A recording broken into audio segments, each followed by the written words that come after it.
O governo brasileiro entrou em estado de alerta. Antes de continuar, já deixa o like e se inscreve no canal. Isso ajuda muito o canal Panorama Estratégico. Se o vídeo não for para você, é só remover depois. Obrigado pelo apoio. Agora vamos direto ao conteúdo.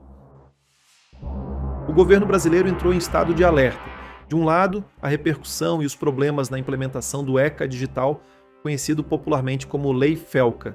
Do outro, a insatisfação crescente com o diesel caro, que pressiona caminhoneiros, encarece a logística e pesa sobre toda a economia. Em um ano eleitoral, isso não é apenas ruído político, porque quando diferentes focos de insatisfação começam a crescer ao mesmo tempo, o desgaste deixa de ser localizado, ele começa a ganhar escala. Mas o ponto mais importante não está em um único problema isolado. Existe um tipo de desgaste muito mais perigoso. Um desgaste que não começa com uma grande explosão, ele se forma aos poucos, em áreas diferentes, com públicos diferentes e por razões diferentes. No início tudo parece desconectado. Uma polêmica na internet, uma pressão no diesel, uma irritação com o aumento do custo de vida, uma sensação crescente de abuso, desgaste e descontrole. Mas chega um momento em que esses focos separados começam a apontar para a mesma direção, um ambiente mais amplo de insatisfação. E talvez a pergunta mais importante seja esta: o Brasil está começando a formar o mesmo tipo de ambiente que, em outros lugares, precedeu grandes protestos? Em países diferentes, por razões diferentes, o padrão costuma se repetir. A frustração cresce, a confiança nas instituições diminui, o custo de vida aperta, a indignação se espalha e aquilo que parecia apenas um conjunto de incômodos isolados começa a se transformar em pressão social. E o que você acha? Deixe nos comentários a sua opinião. No Brasil, ainda não existe evidência clara de uma ruptura em curso, mas existem sinais claros de desgaste, desaprovação elevada ao governo, irritação com corrupção, sensação de abuso institucional, frustração econômica, perda de confiança institucional. E é exatamente isso que o Brasil começa a mostrar agora. À primeira vista, parece que estamos falando de assuntos sem ligação direta entre si. De um lado, a entrada em vigor do chamado ECA digital, apelidado por muita gente de Lei Felca. Do outro, a ameaça de paralisação dos caminhoneiros por causa do diesel. Mas, olhando com mais atenção, o que está em jogo é maior do que essas duas notícias. Nos últimos dias, a nova lei digital começou a valer no país. Ao mesmo tempo, sindicatos de caminhoneiros passaram a defender a possibilidade de uma paralisação diante da alta do diesel. E no pano de fundo, a pesquisa Quaest, divulgada em março de 2026, mostrou 51% de desaprovação do governo, contra 44% de aprovação. Ou seja, o desgaste já estava se acumulando antes mesmo da nova lei começar a produzir efeitos mais amplos e antes do aumento dos combustíveis. Mas o problema não está apenas nesses episódios em si. O ponto mais importante é o que eles revelam. O governo está sendo pressionado em frentes muito diferentes ao mesmo tempo. Na vida digital, no custo de vida, na confiança institucional e na logística do país. E quando pressões tão diferentes começam a aparecer juntas, o risco não está apenas no fato de cada uma existir, o risco está na possibilidade de elas se reforçarem mutuamente. Para entender isso, é preciso olhar para o contexto. O ECA digital foi sancionado em 2025 e entrou em vigor em 17 de março de 2026. A proposta da lei é endurecer a proteção de crianças e adolescentes no ambiente digital, criando deveres adicionais para plataformas e exigindo mecanismos mais rígidos de controle de acesso. Ao mesmo tempo, o próprio texto afirma que a regulamentação não pode impor mecanismos de vigilância massiva, genérica ou indiscriminada.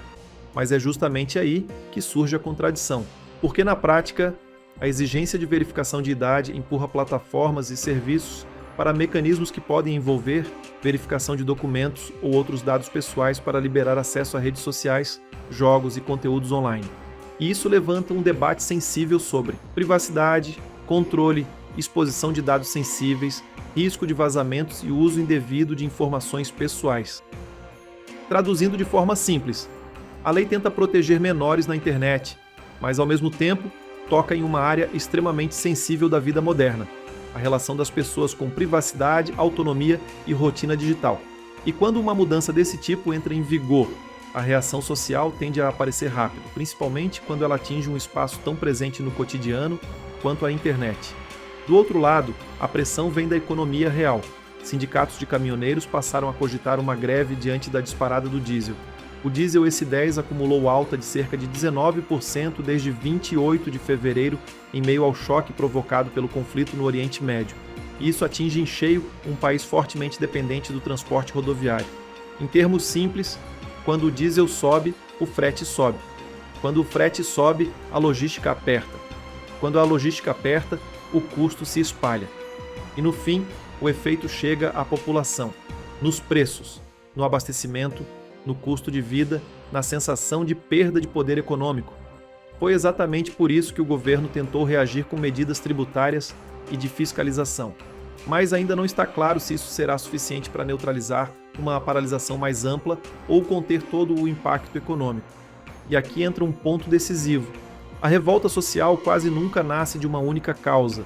Ela cresce quando frustrações diferentes começam a se somar, quando a juventude passa a ver o sistema como corrompido, quando o custo de vida aperta, quando novos escândalos aprofundam a perda de confiança, quando a sensação de abuso institucional se espalha. Esses fatores não ficam isolados, eles se acumulam, e quando se acumulam por tempo demais, a indignação pode sair da internet. Ela começa a buscar a expressão política e social mais dura. É por isso que esse cenário deve ser visto com atenção, porque o risco não está apenas no que já aconteceu, está no que ainda pode acontecer, se esses focos de insatisfação começarem a convergir. Uma crise assim não precisa de colapso total para produzir estrago. Às vezes basta um erro de implementação de uma nova lei, uma alta persistente no diesel, um novo aumento de impostos, um novo escândalo político de corrupção, mais uma sensação de abuso de poder. No fundo, o que esse momento revela não é apenas uma lei polêmica, nem apenas o diesel caro, nem apenas a irritação de grupos específicos. O que esse momento revela é algo maior, um país acumulando tensão em áreas sensíveis demais ao mesmo tempo. Na internet, cresce a reação a mudanças que mexem com a vida digital. Na economia, cresce a pressão do combustível sobre frete, preços e custo de vida. Na política, cresce a percepção de desgaste, perda de controle e enfraquecimento da confiança. E quando esses focos começam a se somar, o que parecia barulho separado começa a virar pressão sistêmica. O Brasil ainda não está em colapso, mas já começa a exibir uma condição mais perigosa, a de um país cansado, irritado e cada vez mais sensível a novos gatilhos. E nesse tipo de ambiente, nem sempre é preciso uma grande tragédia para incendiar as ruas. Às vezes basta mais um erro, mais um aumento de impostos, mais um escândalo de corrupção, mais uma sensação de abuso do poder, mais um choque no bolso da população. Porque quando a tensão se acumula por tempo demais, o que era suportável pode se tornar insustentável.